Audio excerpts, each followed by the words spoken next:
She flipped her phone face down on the nightstand, but not before I saw the screen flash a harsh, unnatural white in the pitch-black bedroom. It was 2:14 a.m. The light burned my retinas for a split second, leaving ghostly purple spots dancing in the dark. "Who is messaging you at this hour?" I asked. My voice was thick with sleep, but beneath the grogginess, there was a sudden, inexplicable edge of ice. Clara didn't turn around. Her spine remained a rigid, elegant curve under the heavy duvet. She lay so still she could have been a statue, but I knew the difference between rest and a held breath. The silence between us wasn't peaceful. It was a pressurized chamber, humming with the static of unsaid things. "It's just Sarah," she murmured. Her voice was too smooth, too controlled. It lacked the gravelly texture of someone who had truly been dreaming. "She's having another crisis with her fiancé. They're arguing about the seating chart again. Go back to sleep, Elias. It's nothing." I should have closed my eyes. We had been married for 8 years. 8 years of shared dinners, synchronized calendars, and a quiet, comfortable trust. We had a 6-year-old daughter, Lily, asleep down the hall under a ceiling of glowing plastic stars. Our life was a fortress of routine, built on the rock-solid assumption that we were the only two people in this world who truly knew each other. But in that silent room, the air suddenly felt impossibly heavy, like the atmosphere before a violent storm that levels everything in its path. A faint scent drifted toward me, her new lotion. It was a sharp, cold floral fragrance, a radical departure from the warm, earthy vanilla she had worn for a decade. It felt invasive, aggressive, like a flag planted by a foreign power on my territory. I watched the slow, measured rise and fall of her shoulders. She was faking her breathing rhythm. I knew the true cadence of her sleep. It was erratic, punctuated by soft sighs and the occasional movement of her hand toward mine. This was a performance, a perfectly rehearsed play for an audience of one who was starting to see the wires holding up the set. My heart executed a slow, painful thud against my ribs. I lay there in the dark, watching the street lamp filter through the blinds, casting shadows like prison bars across our bed. Every tick of the wall clock sounded like a gavel. A seed of dread, cold and hard, took root in my gut. At that moment, I knew my marriage had ended. The only question was how long it would take me to gather the strength to prove it. Elias's reality fractures in a single, mundane moment. Psychologically, this scene contrasts the expectation of domestic security with the harsh reality of sudden betrayal. He expects predictability, symbolized by the sleeping child and established routines. However, reality intrudes through micro-behaviors. Clara's artificial voice, her rigid posture, and the calculated rhythm of her breathing. He is experiencing the shattering of the assumptive world, the psychological framework we build to feel safe. The introduction of the new, sharp perfume serves as a sensory metaphor for this intrusion. The familiar has been replaced by something foreign. Elias doesn't have concrete proof yet, but his subconscious has already processed the threat. The expectation of a lifetime of trust dissolves, replaced by the chilling reality of a performance he was never meant to see through. The next morning tasted like ash, even though the coffee was the same premium roast we always drank. The kitchen was flooded with a pale, unforgiving light that highlighted every speck of dust in the air. Clara stood by the granite counter, buttering toast for Lily. She wore a tailored crimson blouse, something she usually reserved for high-stakes client meetings at her architectural firm, not a random Tuesday. Her hair was pulled back into a severe, perfect bun, not a single strand out of place. Did Sarah sort out her crisis? I asked, keeping my tone carefully neutral. I focused on the warmth of my ceramic mug, feeling the rough texture of the glaze against my thumb. I needed that physical sensation to keep from trembling. Clara didn't miss a beat. Her knife glided over the bread with surgical precision, leaving a perfectly flat layer of butter. Yes, just pre-wedding jitters. She's spiraling about the guest list and her mother-in-law's demands. She might need me to stay over this weekend, though. We're going to a spa retreat nearby, just a girl's thing to unplug. Hand-holding, you know.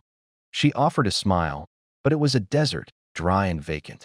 A micro-expression, a subtle tightening of her jaw, lasted only a fraction of a second, but it screamed of a script that had been rehearsed in front of a mirror. "Mommy, your phone is buzzing," Lily chirped, her legs dangling from the bar stool. The sound was like a gunshot in the quiet kitchen. Clara snatched the device from the counter with a speed that startled us both. "Work email," she snapped, her eyes darting toward me for a microsecond before softening her tone. "Sorry, sweetie. Mommy's just stressed about the Miller project. Deadlines are monsters, aren't they?" She shoved the phone into her pocket. Usually, it sat face up on the table, an open book. Now it was a locked vault. Later that day, seeking a distraction from the gnawing in my stomach, I logged into our joint banking portal to pay the property taxes. I wanted everything to be normal. I wanted to see the usual bills for electricity and groceries. But as I scanned the ledger, a discrepancy caught my eye. A $850 withdrawal from our shared savings, marked simply as cash transfer. Then, I noticed a pattern.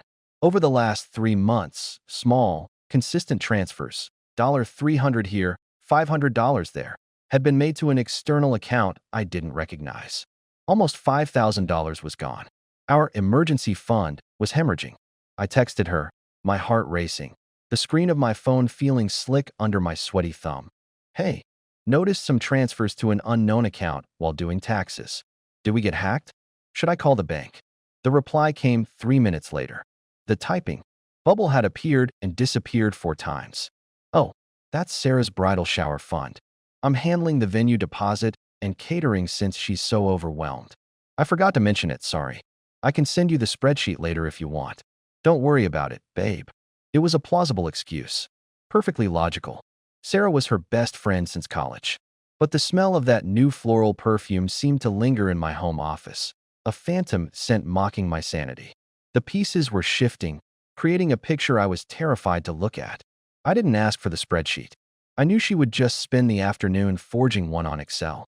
I realized then that trust isn't just a feeling, it's a lack of surveillance. And for the first time in 8 years, I was watching. This section explores the mechanics of denial and cognitive dissonance. Elias clings to logical explanations to avoid emotional catastrophe. Clara's behavior exhibits classic signs of deception, defensive irritability, over-justification of her weekend plans, and physical guardedness with her phone. Her micro-expressions reveal the immense cognitive load required to maintain a lie. Meanwhile, Elias's hypervigilance, noticing the texture of his mug, the shade of her blouse, is a trauma response. His brain scans for threats in a once-safe haven. The financial discrepancy introduces a secondary layer of betrayal, intertwining emotional deception with financial manipulation. Elias is trapped in the liminal space between gut feeling and cognitive proof. By Friday, the tension in the house was a physical weight, thick as humidity before a hurricane. The air conditioner hummed, but it felt like it was circulating lead. Clara packed a sleek leather weekend bag with brisk, efficient movements. She packed things I didn't recognize, a lace negligee she hadn't worn for me in years, a bottle of expensive champagne from the back of the pantry. "Drive safe," I said, leaning in to kiss her cheek at the door. Her skin was cool, and she angled her face just slightly, a millimeter of avoidance that felt like a slammed door. She wouldn't meet my eyes, hiding behind her designer sunglasses even though it was overcast and gray outside. "I'll call you tonight when I get to the resort," she said, her voice like an automated recording. "Love you. Take Lily to that new pizza place, okay?" Saturday morning, I took Lily to the park to escape the hollow silence of the house. We fed the ducks, but my mind was miles away, tracing every lie she'd told in the last month. As I pushed Lily on the swings, the chains squeaking rhythmically. Lie, lie, lie. She dropped a bomb that shattered my equilibrium. "Daddy," she said, kicking her sneakers toward the sky. "Why does Uncle Mark's car sound like a monster?" I stopped pushing. My pulse spiked. My brother, Mark, drove a loud, modified sports car, a neon blue eyesore that he spent every weekend tuning. "What do you mean, Bug? Uncle Mark isn't in town this week." "Yes, he was. He came to see Mommy yesterday when you were at work. His car woke me up from my nap. They were talking in the driveway for a long time. Mommy looked sad. My blood turned to ice. Mark? Was my own brother involved? He had been distant lately, avoiding my calls, claiming he was busy with a new project. My mind raced, constructing a horrific scenario. Was the betrayal entirely inside my family? For 48 hours, I agonized over confronting him, my grief mutating into a feral, consuming rage. I imagined them laughing at me at Thanksgiving. using our shared history as a cloak for their filth. But on Sunday, while looking for a misplaced utility bill in Clara's home office, I bumped her desk. A small, crumpled piece of paper fell from the crevice between the desk and the wall. It was a valet receipt. The date was yesterday.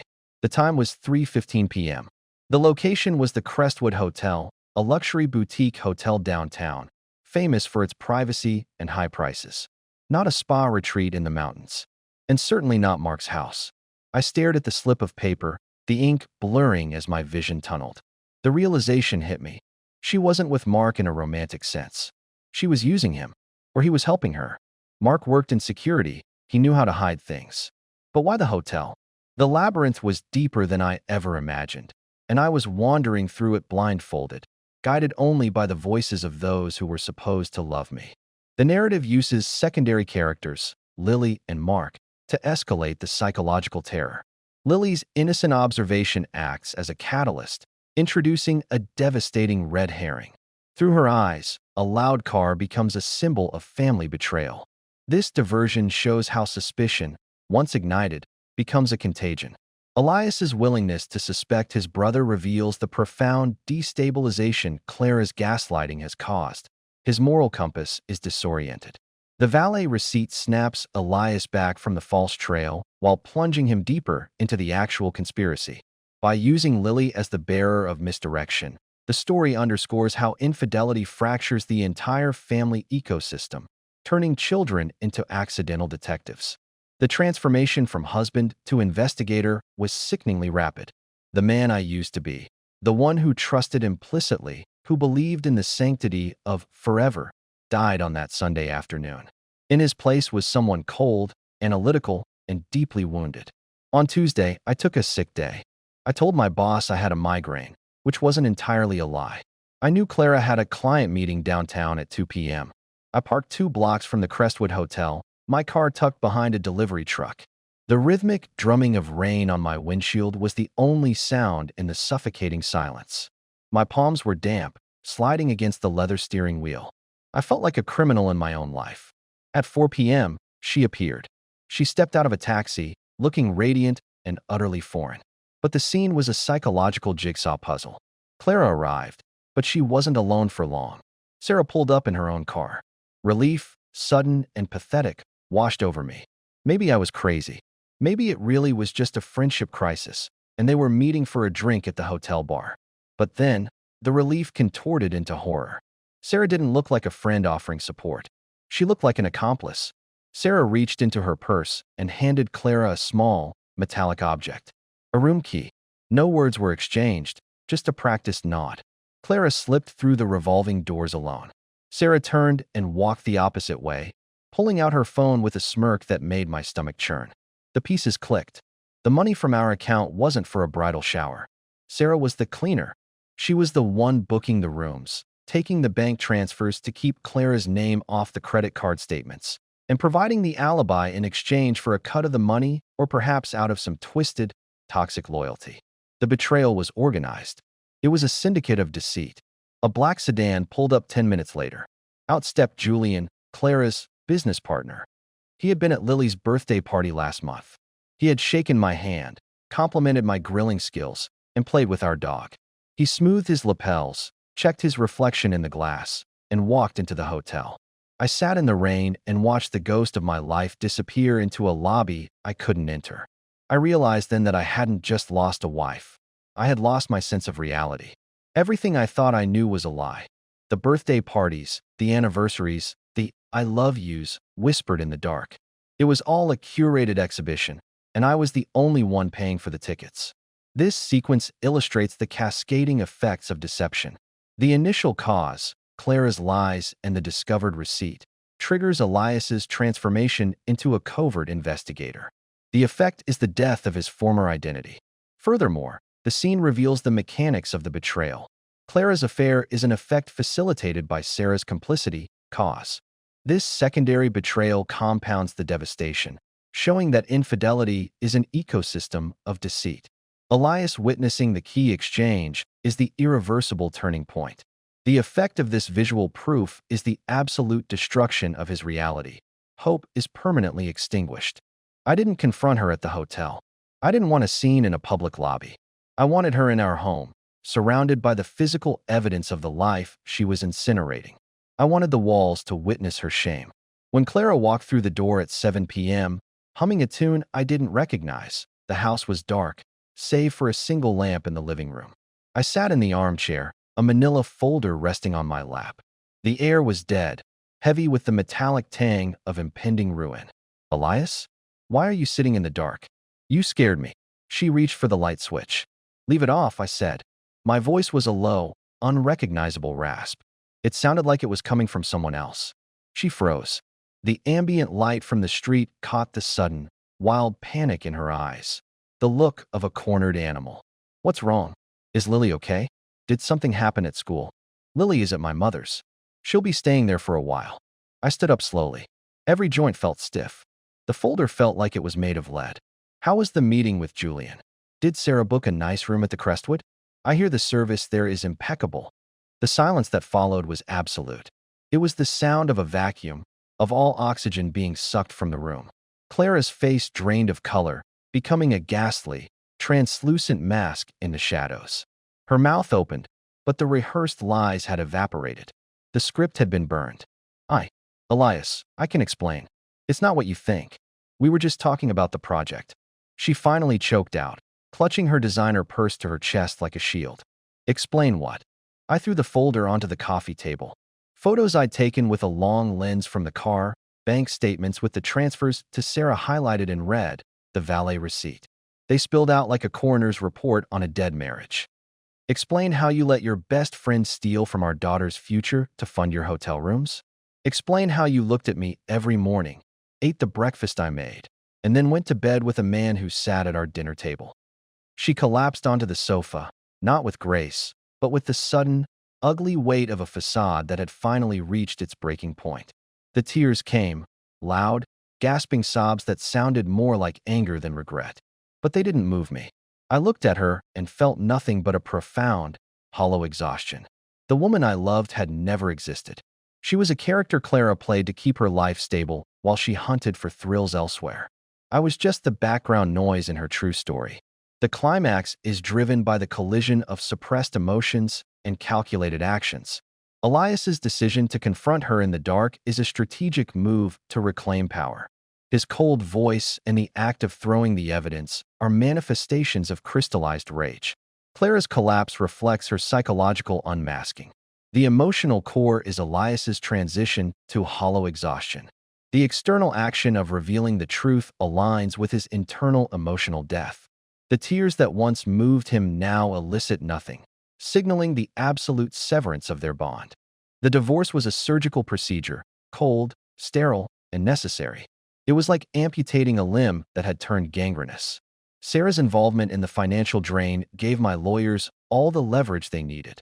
Because she had accepted transfers from a joint account under false pretenses, she was facing her own legal nightmares.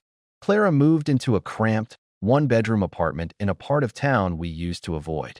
Julian, the business partner, vanished the moment he realized there was no more money to be skimmed or secret thrills to be had. He wasn't a lover. He was a parasite. 6 months later, I stood in my kitchen.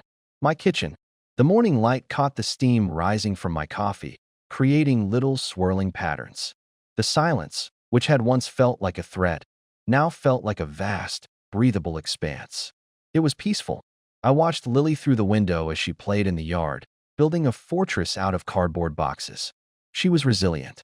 Children are made of stronger stuff than we give them credit for. The scent of that sharp floral perfume was finally gone, replaced by the honest, grounding smell of rain, pine, and fresh-cut grass. I had spent months dissecting every memory, every look, every touch, trying to find the exact moment the rot began. I looked for my own faults, my own failures. But I eventually realized that betrayal is not a reflection of the one who is deceived. It is a mirror held up to the deep, jagged fractures of the one who deceives. Clara built a labyrinth because she was lost in her own internal darkness. I was just the architecture she used to hide it from the world. I took a sip of my coffee, feeling the familiar, grounding warmth of the mug. The chapter was over. The book was closed. Life moved on quietly, without the drama of lies or the weight of suspicion. I knew this was only the beginning of a long road to truly trusting again. But for the first time in years, I felt like my life was truly mine. I wasn't an audience member anymore. I was the author. Trust can break, but the resilience of the human heart can rebuild something even stronger from the ruins. This narrative arc serves as a study of trust and the mechanics of betrayal. It explores the human capacity to construct alternate realities and the complicity of others, Sarah and Mark's indirect involvement, in maintaining those illusions. Elias's journey from passive trust to empowered clarity highlights the cost of seeking truth. Infidelity is shown as an ecosystem of choices affecting finances, friendships, and family. The resolution emphasizes that betrayal is a symptom of the deceiver's brokenness, not the victim's worth. By taking ownership of his future, Elias proves that while the destruction of trust is a trauma, the resulting clarity is a liberation. The illusion of us is gone, but authentic peace has taken its place.